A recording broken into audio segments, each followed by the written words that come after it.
Aconteceu, você fica sabendo aqui. Papo Antagonista. Muito boa noite, bem-vindos ao Papo Antagonista. Estamos aqui hoje com o senador Álvaro Dias, do Podemos do Paraná, que é, vamos dizer assim, o responsável por trazer ao Podemos o Sérgio Moro e está aí envolvido desde o início nessa possível candidatura do ex-juiz da Lava Jato. Senador, para começar, explica um pouquinho para a gente como é que se deu essa costura, né, seu relacionamento com o Sérgio Moro e quando surgiu e como se consolidou de fato essa vinda dele para o Podemos, a filiação dele e a candidatura que a gente considera como certa à presidência. Bem, primeiramente dizer que ele sempre teve essa noção da responsabilidade pública, especialmente no que diz respeito ao combate à corrupção. Ele era juiz, mas não descuidava, oferecia sugestões, sempre comparecia ao Congresso, em nome da AJUF, né, Associação dos Juízes Federais, para apresentar sugestões. E aí nasceu o relacionamento entre nós, não é? Quer dizer, como a agenda era a mesma, a prioridade era a mesma, a nossa prioridade era a dele como magistrado, foi fácil o relacionamento, até que houve esse desenlace com a renúncia ao cargo de ministro e imediatamente nós o convidamos. Entendi que, como aceitou o convite para o ministério, revelou vocação para a atividade pública, né, fora da magistratura. Aí entendi que ele poderia, sim, usar a política como uma ferramenta capaz de oferecer a ele a oportunidade de defender a sua agenda, né, a sua pauta.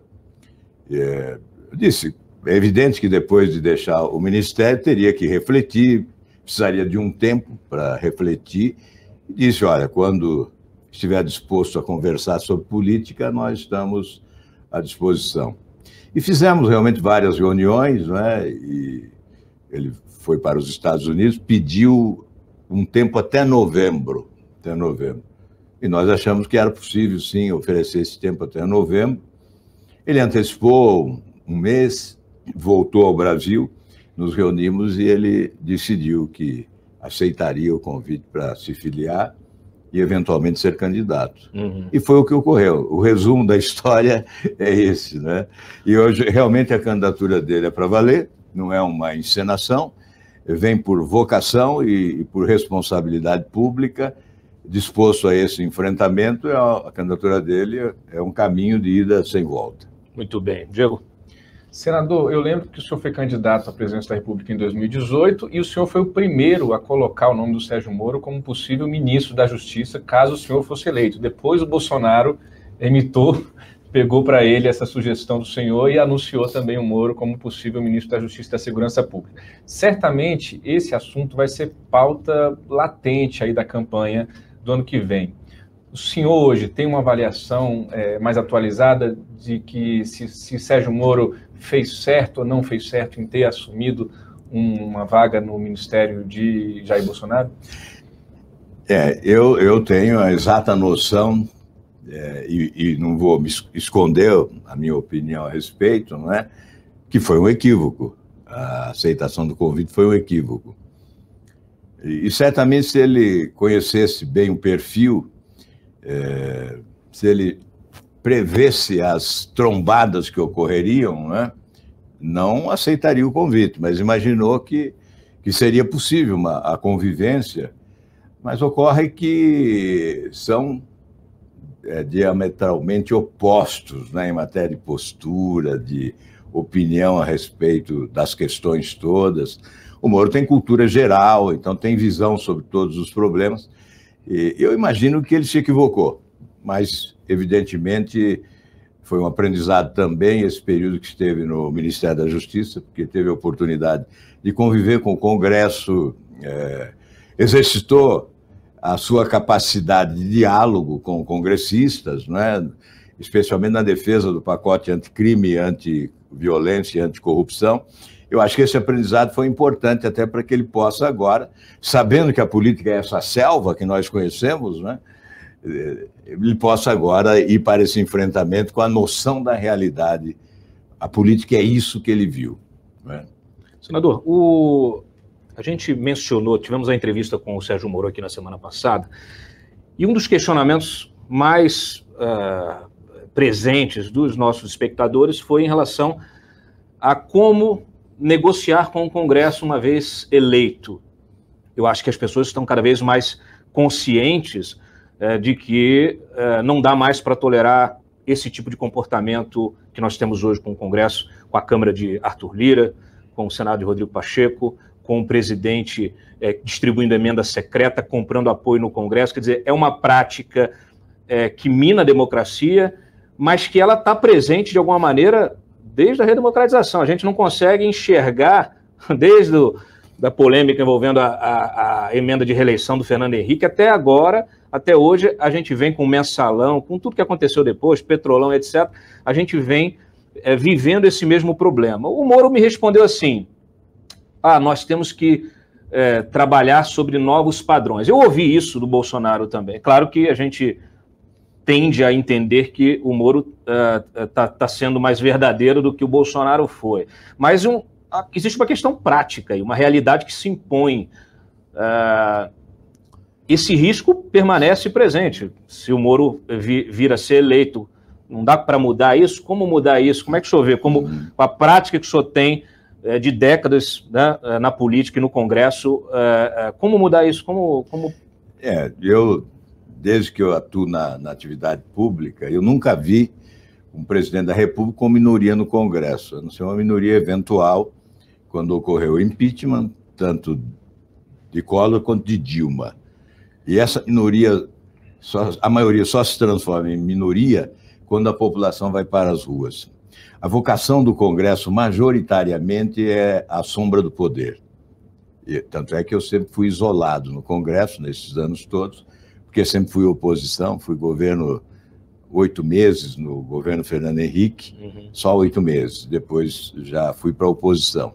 Eu faço o caminho inverso da maioria dos políticos, a maioria procura a sombra do poder e eu sou o escaldante da oposição, né? No isolamento político.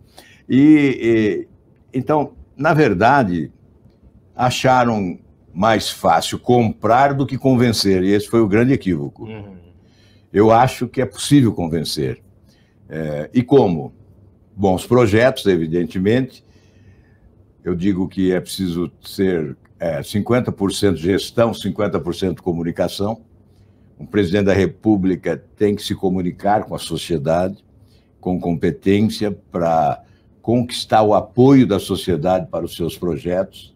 Conquistando o apoio da sociedade para os seus projetos, terá o apoio do Congresso, porque o Congresso não rema contra a correnteza da opinião pública. Essa é a minha convicção. Se fosse para Moro repetir esse sistema, eu não o aconselharia ser candidato a presidente da República. Não.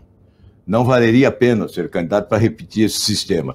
Quando eu falo em refundação da República, eu penso, em primeiro lugar, na substituição desse sistema promíscuo. Eu acho possível. Há outras formas de valorizar parlamentar, de prestigiar parlamentar. Nós sabemos que existem. Por exemplo? E que eles, por exemplo, eu vou para o estado do Paraná e convido os parlamentares do Paraná para me acompanharem. Eu vou inaugurar uma obra, eu vou acreditar na conta deles a inauguração daquela obra. Eu vou iniciar um programa, eu vou acreditar na conta deles a execução daquele programa. Eu tive essa experiência como governador, nunca ninguém indicou ninguém para cargo algum, nunca ninguém teve um recurso nesse sistema de toma lá da cá, e eu sempre tive o apoio da Assembleia. Eu me reunia 2 vezes por semana com os parlamentares, na segunda-feira com os deputados federais acompanhados dos seus prefeitos, e na quarta-feira com os deputados estaduais acompanhados dos seus prefeitos. Só recebia os prefeitos na companhia dos deputados. Tivemos uma relação republicana e nunca tive problema com... É claro que é em âmbito menor, claro, mas isso é possível. Eu estou colocando esse exemplo apenas como uma forma de valorização dos parlamentares e, evidentemente, eles se sentirão confortáveis apoiando o governo desta maneira. Eu já vou passar para você, Diego, é porque eu quero pegar o gancho que ele falou, 50% gestão, 50% comunicação. Você tem um candidato, um pré-candidato, que é o Sérgio Moro, que não tem experiência com gestão e está tentando superar as dificuldades dele de comunicação. Como é que resolve isso? Bem, eu acho fundamental a boa escolha, né? Eu repito, quem tem cultura geral como ele, não é? Não precisa conhecer detalhadamente e com a especialidade que alguns podem conhecer determinadas áreas do governo, né? Mas saberá escolher bem. É fundamental escolher bem os líderes no Congresso, os presidentes das duas casas. Vocês sabem que a influência do presidente da República é fundamental para a eleição de presidente do Senado e presidente da Câmara. Tem sido assim sempre. Evidentemente, cabe ao presidente escolher bem o seu representante, aquele que vai presidir o Senado, aquele que vai presidir a Câmara dos Deputados, e os líderes do governo no Congresso. Isso é essencial. Isso também é parte são porta-vozes. Esses se comunicarão bem também, poderão se comunicar bem. E, obviamente, eu não tenho nenhuma dúvida que Sérgio Moro, durante essa campanha, vai surpreender como capacidade de comunicação também. Pode ter certeza que a campanha é um aprendizado para que, quando chegar à presidência da República, tenha muita facilidade nessa comunicação com a sociedade. Senador, o Moro vai apanhar, já está apanhando muito de todos os lados nessa campanha, mas não somente ele, os senhores também vão apanhar juntos. Eu faço memória aqui para quem está nos acompanhando que o Podemos protagonizou ali a criação daquele chamado Muda Senado no início dessa legislatura. O Muda Senado tinha ali as suas pautas, que são muitas delas pautas do próprio Moro, como o fim do foro privilegiado, que o senhor é autor da PEC, a prisão na segunda instância. Entre outros motivos, o Muda Senado implodiu, a despeito das vaidades, das brigas internas, porque o restante do Senado passou a taxar vocês de ingênuos, um grupo que não faz política, que é sonhador demais, que é ilusório demais, e outros adjetivos que o senhor ouve no bastidor mais pesados do que esses que eu trago aqui publicamente. A minha pergunta é, o Centrão vai estar com Bolsonaro, esse Centrão raiz, essa velha política. E eles vão tentar colar, como já estão tentando, no Moro e no grupo de apoio do Moro, e eu coloco o senhor como talvez o mais experiente parlamentar do lado do Moro até aqui, vocês vão ser taxados desse grupo de que quer vender uma nova política ilusória, fantasiosa, que não vai sair do papel, um grupo de amiguinhos. Como é que vocês vão rebater isso, já que foi tão difícil manter o Muda Senado de pé, senador? Bem, eu acho que aí está a grande oportunidade que tem Sérgio Moro, né? Ele está chegando agora, é considerado um alienígena, chega à política, portanto, sem os vícios da política, inclusive, entre aspas, velha política, como gostam de afirmar, né? Isso pode afastar um pouco políticos do seu projeto, mas certamente será importante para galvanizar a opinião pública a seu favor. Vai apanhar muito, mas ninguém é protagonista sem apanhar. E sem ser protagonista, ninguém chega à vitória. Eu acho que as chances de Sérgio Moro estão exatamente no fato dele ser uma alternativa, na verdadeira acepção da palavra. É uma alternativa ao projeto antigo da política brasileira. Ele passa a ser uma esperança de renovação política qualificada, não é? A população deseja renovação sempre, mas não basta renovar por renovar, é preciso renovar com qualidade. Eu imagino que seja possível convencer a população de que esta é uma oportunidade que ela tem de buscar algo diferente, especialmente afastando essa dicotomia, né, destruindo essa polarização, porque ela é nociva aos interesses do país e da democracia. Os extremos se chocando, a vitória é do caos. Esse filme nós já vimos, já conhecemos bem. Então é preciso buscar o caminho do meio com lucidez, com equilíbrio, com competência, com preparo. E é isso que estamos propondo. Não vamos aceitar alianças? Claro que vamos, desde que assumam o nosso projeto. A prioridade é o projeto de nação que se coloca agora, que vai se colocar, né? Ele está sendo ainda formulado nas conversas, nos diálogos que estão sendo estabelecidos pelo Sérgio Moro, não é? Obviamente nós teremos uma contribuição de cabeças pensantes no país. Não é fácil elaborar um projeto alternativo, aquilo que eu chamo de projeto estratégico de desenvolvimento econômico. Devemos isso ao país há décadas, não é? Estamos muito atrasados em matéria de projeto estratégico de desenvolvimento. Então, aqueles que assimilarem essa proposta, admitirem esse projeto, serão bem-vindos, sem o comprometimento do projeto. A prioridade é o projeto de nação. É isso que está dificultando as alianças com outros partidos, porque a gente liga, né, Diego, para a União Brasil, para PSDB, para Patriota, para vários partidos. A gente conversa diariamente com os caciques desses partidos e todos eles têm um diagnóstico de que a Renata não dialoga, a Renata não abre mão, ela não quer negociar, ela não quer abrir espaço, e que isso vai acabar isolando o Podemos, que provavelmente não vai ter estrutura para levar, e nem recursos para levar essa campanha até o fim? Não, olha, em defesa da Renata, ela é muito aberta ao diálogo. Ela é uma política, na acepção da palavra, e tem muita energia para o diálogo. Agora, não cabe a ela. Assim que nós indicamos o candidato, cabe a ele. Ele que será o líder desta articulação. A conversa é com ele agora, a partir de agora. Não é com a Renata, não é com nenhum dos senadores. A conversa é com o candidato à presidência da República. E eu tenho certeza que ele está disposto a conversar, mas sem abrir mão das suas convicções, das prioridades que serão estabelecidas. O objetivo é fazer a leitura correta do que é realmente prioridade para a população.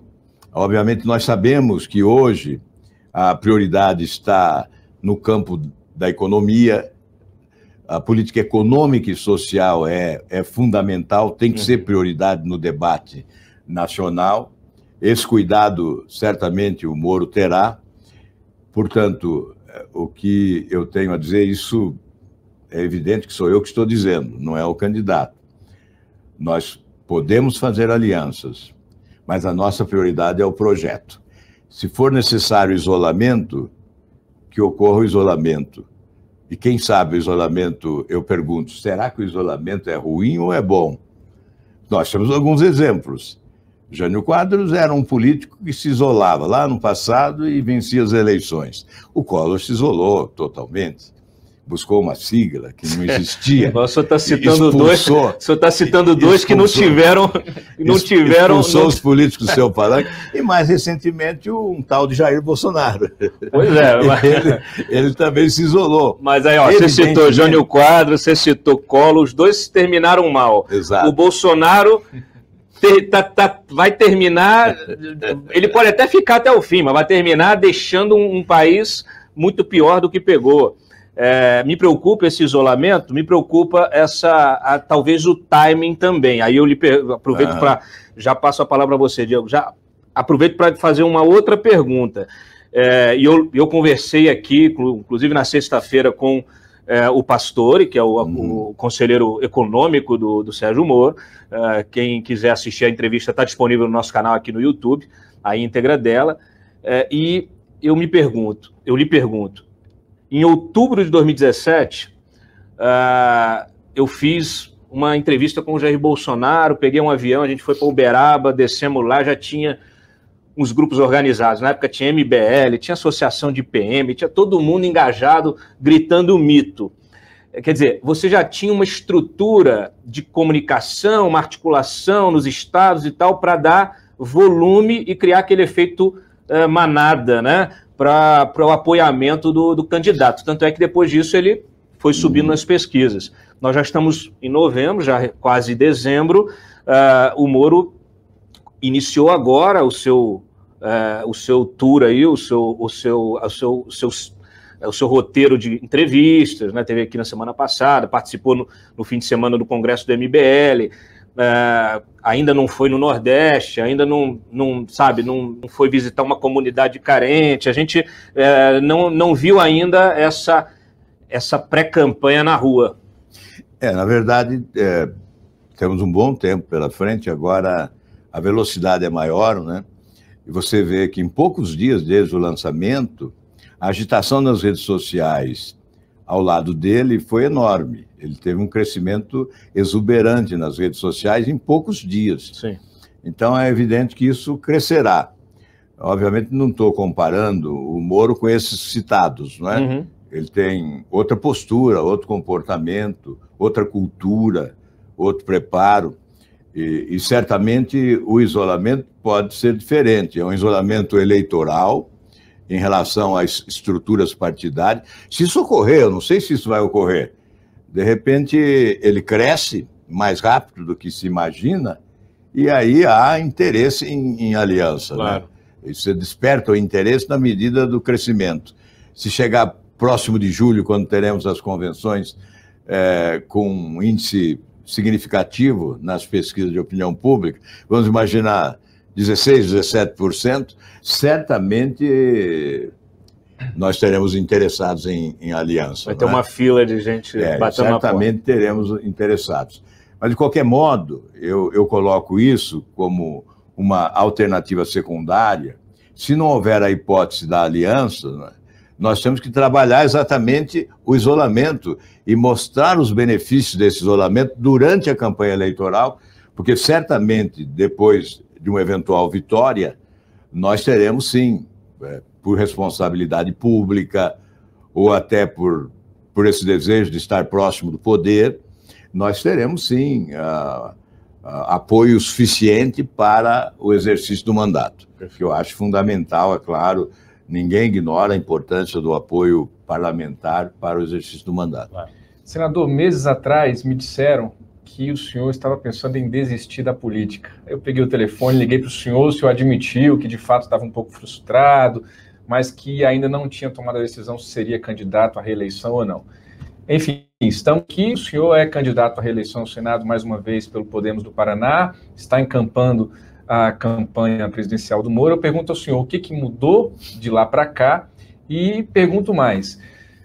O Brasil elegeu Lula como um mito e salvador da pátria, depois elegeu Bolsonaro como um mito e salvador da pátria. Alguns estão querendo vender de novo o Moro como um mito e salvador da pátria. O Moro é para o senhor um mito e salvador da pátria que fez o senhor mudar de ideia em relação à sua frustração com a política, ou o senhor não tem essa visão em relação ao seu candidato? Não, exatamente o fato de ele não se considerar, e eu também não considerar Moro um mito ou um salvador da pátria, é que eu assumi a responsabilidade. Realmente havia esse desestímulo. A política é o chão minado da inversão de valores, da incompreensão, da injustiça, da traição. Isso, obviamente, principalmente a inversão de valores. Você fica, muitas vezes, desconfortável. E eu não preciso citar exemplos da inversão de valores, né? Todos nós sabemos, até por uma questão de elegância, eu não citaria exemplos de inversão de valores. Deixa eu citar, porque hoje o Lula, lá na Espanha, disse que o Moro criou uma quadrilha política e econômica. Espera aí, o que está acontecendo? Onde está essa quadrilha que nós não sabemos? Quem criou a quadrilha foi ele, né? Até onde eu sei, até onde a gente sabe. Mas eu acho que é isso, né? É inversão absoluta de valores. Não, é a ocupação de funções importantes por pessoas despreparadas, por exemplo, quando outras são obrigadas a ficar como coadjuvantes, né? Então isso é uma inversão de valores na política. Isso provoca um grande desestímulo. De nada adianta a experiência, de nada adianta demonstração de competência no executivo, ter aptidão para executivo, tudo isso fica no segundo plano quando chega a campanha eleitoral e muitos se iludem, né, com determinados arroubos, não é? Com demonstração de valentia provisória, enfim, todas essas questões que vocês conhecem bem, tanto quanto nós conhecemos. Então, obviamente, há um desestímulo nesta hora, não é? E eu estava realmente disposto a abandonar tudo e mudar de atividade. No entanto, como o Moro acabou acolhendo esse convite, e eu confesso que realmente me senti responsável também por esse convite, eu não poderia fugir à responsabilidade. E quando eu ameacei dizer que, não, então não vou disputar mais, aí foi uma convocação, né? Tem que participar, tem que contribuir, tem que ajudar na campanha e, eventualmente, se vitorioso, depois da campanha. Então, tem que compartilhar essa responsabilidade. Por isso, eu admiti a hipótese da candidatura. Agora, não há nenhuma hipótese de Moro se considerar um salvador da pátria, de se considerar um mito. A personalidade dele é diferente. Ele certamente tem a humildade suficiente para entender que essa é uma construção coletiva, muito mais da sociedade do que de qualquer um de nós. Então, longe dele essa figura do salvador da pátria. Se existisse essa hipótese, eu não estaria junto, porque isso é um desastre para o país e nós já temos os exemplos. Senador, a gente vai encerrando. Eu gostaria de aproveitar e tocar num tema que é sensível, que tem sido abordado de uma forma muito agressiva nas redes sociais. O senhor menciona da força das redes sociais e tal. A gente percebe isso em várias postagens, muita gente dizendo que a Lava Jato poupou o senhor, que o senhor foi citado em delação, que o senhor foi citado em e-mail e que o senhor não foi investigado. E que foi poupado pela Lava Jato e agora está aí aliado ao Sérgio Moro. Como é que o senhor responde a essas acusações? Eu respondo que quem faz uma acusação dessa natureza é burro ou é canalha. Porque acompanhou meu desempenho durante todos esses anos no combate à corrupção, nas CPIs, nas investigações, e não houve nenhuma citação em delação. Não houve. O que houve foi factoide, exatamente a busca da vingança. Como eu já disse, lá na Itália, né, a corrupção conquistou a impunidade. Isso foi até o ministro Barroso que inspirou essa afirmação. Aqui, a corrupção quer mais, quer vingança. E sequestra a narrativa. Não houve nada disso. Então, eu continuo dizendo, é claro que eu tinha que rir disso até, né? Tem que rir disso. A Lava Jato me poupou do quê? Não investigou o quê? Não é? Investigar o quê, eu pergunto, não é? Então, na verdade, a divulgação disso é a divulgação da burrice ou da canalice. Aí é só escolher. Quem divulga isso está divulgando uma burrice ou uma canalice. E, na medida do possível, nós vamos responder a isso com muita autoridade, porque, na verdade, o meu maior patrimônio na política adquirido foi o da honestidade.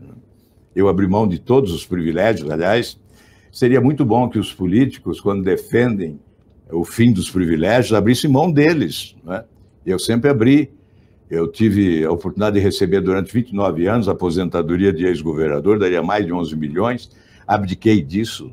O único a abdicar lá no Paraná, seria mais de 11 milhões de reais. Sempre abdiquei, auxílio moradia, não moro em apartamento funcional, pago as minhas contas. Abdiquei sempre abdico, né, essa verba chamada verba indenizatória. Isso daria milhões durante os anos de mandato, né? No entanto, eu prefiro ser espécie de sacerdócio. A política é uma espécie de sacerdócio, é uma opção de vida, não é? Então, nós temos que fazer a opção de vida corretamente. E a exigência principal é exatamente essa postura. Se eu não tiver essa postura ética, eu prefiro ir embora da política, né? Não é o meu lugar. Então, eu recebo isso, é claro, como uma grande injustiça, essa tentativa, né? Essa tentativa. Veja bem, quais são os nossos aliados? Onde eu fui buscar os aliados para o Podemos, não é? Não só na área de Ministério Público e da Justiça, também da Polícia Federal. Nós estamos filiando no Podemos já há bom tempo alguns membros da Polícia Federal, que conhece bem a realidade da Operação Lava Jato, o que ocorreu no país, não é? Então, olha, brinquem de outra forma, parem de brincar com isso. Isso é uma brincadeira boba, né? Uma piada sem nenhuma graça, né? deixa eu pegar o gancho que o senhor está mencionando da filiação de delegados. Se tiver algum nome que a gente conheça, alguma novidade aí, aproveite aqui a oportunidade de trazer um furo de reportagem aqui para o site. O senhor convidou Deltan, ele já deu ok? Ele já expressou vontade efetivamente de se filiar? Ele seria candidato a deputado federal pelo Podemos? Como é que está essa conversa com o Deltan Dallagnol?